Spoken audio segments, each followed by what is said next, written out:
안녕하십니까. 이번에는 이제 박선영 진실화해 위원장 박선영 하고 이제 제부가, 즉 동생의 남편 제부가 지금 주심 재판관을 맡고 있는 헌재에서 정형식 재판관이거든요. 제가 몇 번 방송했잖아요. 이걸 가지고 양쪽의 좌파들이 엄청나게 공격을 합니다. 이게 뇌물 아니냐, 윤석열 대통령이 정형식 재판관한테 잘 보이려고 박선영을 이렇게 임명한 거 아니냐, 이해충돌 아니냐, 제부니까 이런 식으로 좌파들이 막 박선영 사퇴해라, 그 다음에 정형식 재판관에 대해서도 엄청나게 공격을 하고 있습니다, 좌파들이. 근데요, 이거하고요 비교해 볼 게, 이번에 재판관으로 지금 오늘 청문회 하죠, 정계선 이자하고요, 그 다음에 탄핵 소추인단 대표 김이수, 이게 이해충돌이 좀 더 된다고 봅니다. 정계선과 김이수가 박선영과 정형식보다 훨씬 이게 더 이해충돌이다, 이런 내용의 동영상입니다.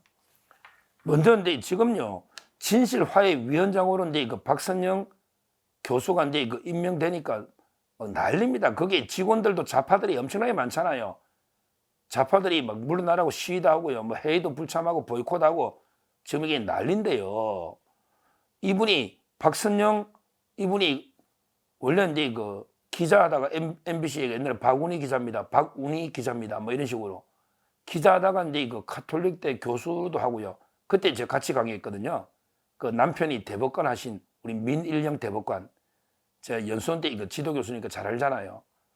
그러니까 저하고 이게 오랜 인연이 있어요. 박선영 이분이 옛날에 자유선진당의 국회의원도 하고요, 교육감도 이제 2번 나왔죠. 근데 워낙 적임자고 전투력도 있고 그래서 이제 이번에 진실화해위원장으로 이제 장관급입니다. 대통령이 적임자기 때문에 임명한 거예요. 적임자기 때문에. 아니 이걸 가지고 이제 제부라고 정형식 재판관, 물론 이제 정형식 재판관도 법조인으로서 인품이 훌륭한 분이에요. 그러니까 대통령이 직접 지명해서 대통령이 직접 임명한, 대통령 몫으로 임명한 이게 정형식 재판관인데, 그때 청문회 할 때 그거 봤죠? 소신 발언. 청문회 할 때 뭐라 했습니까? 그때 민주당에서 뭐 예를 들어 아무런 하자도 없는 법을 대통령이 거부권 행사하면 됩니까? 이러니까, 아니 거부권이라는 게 대통령의 고도의 정치적 판단이기 때문에 당연히 형식적인 하자 없어도 거부권 할 수 있다, 이런 이제 소신 발언도 청문회 때 우리 봤지 않습니까? 정형식 재판관. 그러니까 이거는 이제 결국 관계를 보면요, 관계를 보면 이게 제부입니다. 제부. 제부가 정치 의식이 똑같다는 게 단정이 있나요?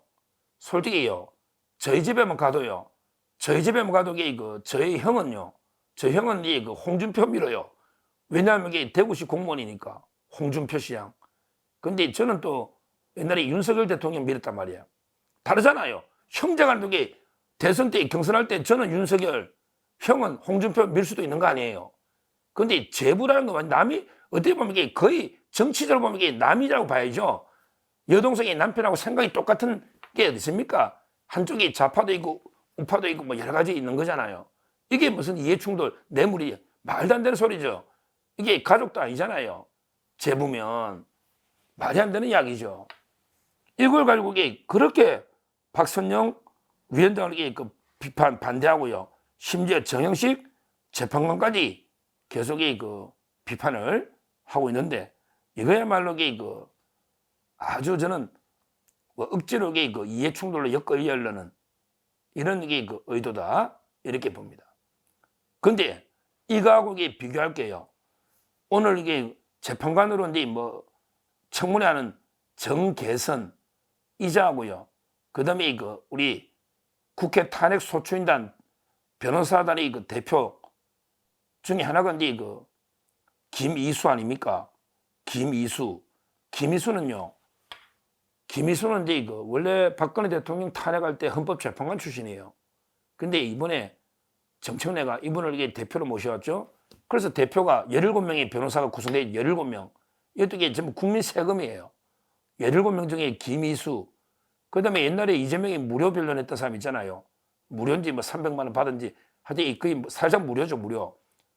그때 송도한 국가인권위원장 송도한, 그다음에 김희수, 그다음에 그 LKB라고 이재명 사건 거의 다 변론했던 LKB의 대표 이광범. 그러면서 LKB 변호사가 4명이 들어가 있거든요. 17명 중에 4명이 LKB 이재명 변호사가 다 이거 탄핵을 하고 있다니까? 이재명 변호사가. 그래서 제가 변호사비 대납을 했잖아요. 근데 야, 김희수가 이제 그 대표로 있는 로펌이 이제 그 공감입니다. 공감. 김희수가 이제 그 로펌으로 있는 대표로 있는 로펌이 법무부의 공감이에요. 공감. 거기에 누가 일한다? 거기에 그 정계선 재판관의 그 남편이 황필규도 서울법대 제 선배인데 엄청나게 게 운동권이죠. 엄청나게 게 지금도 시민운동하면서 자익 운동권 활동하고 있으니까 정계선에도 게 운동권 말할 것도 없고 마흔에도 마찬가지지만 지금 이게 남편이 재판관의 남편이 검사라니까? 검사 대표? 이게 말이 됩니까? 지금 우리 재판할 때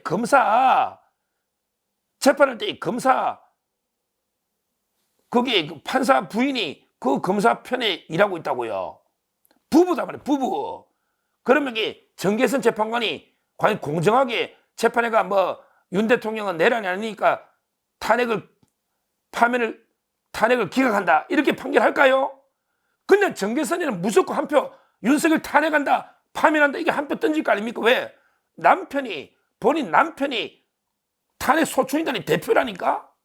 지금도 같은 법원에 일한다고. 이거야말로 이게 재척 사유 아니냐고. 재척 사유. 판사하고 검사가 이게 같은 가족이면, 판사하고 검사가 같은 게 부부면, 그럼 이게 피고인이 볼 때 이 공정한 재판이 되냐고. 말이 안 되잖아요. 그러면 이게 그 정계선이는 이게 회피하든지 스스로 이게 재판에 빠지란 말이야. 왜? 우리 남편이 탄핵 소추인단 대표 법인에 있으니 이걸 이렇게 알리될 거 아니에요. 이런 그 부부가 더 이해 충돌인지 제부가 이해 충돌이냐고. 제부가. 더군다나 박선영 위원장은 재판관이 아니잖아. 이거는 이게 정계선이가 지금 이번에 들어가는 거거든요. 이번에 들어가는 거예요.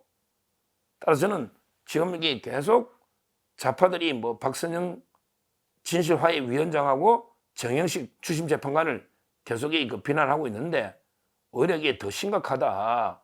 정계선과 그 남편 황필규가 김희수 법인에 일하고 있다. 더 심각하다 말씀드리고, 그 다음에 마은혁도 한번 보세요. 마은혁. 이번에 제가 따로 한 방송했잖아요.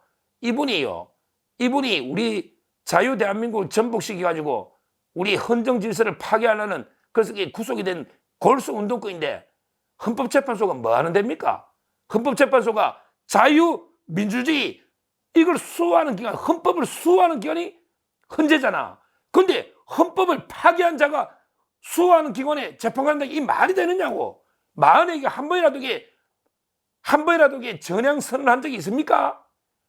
판사하면서도 계속 그 말도 안 되는 게 좌파들 옹호하는 판결만 했지, 한 번이라도 나 자유대한민국 헌법을 존중하고 헌법 질서를 수호하겠다 이렇게 전향이나 이렇게 없었단 말이에요.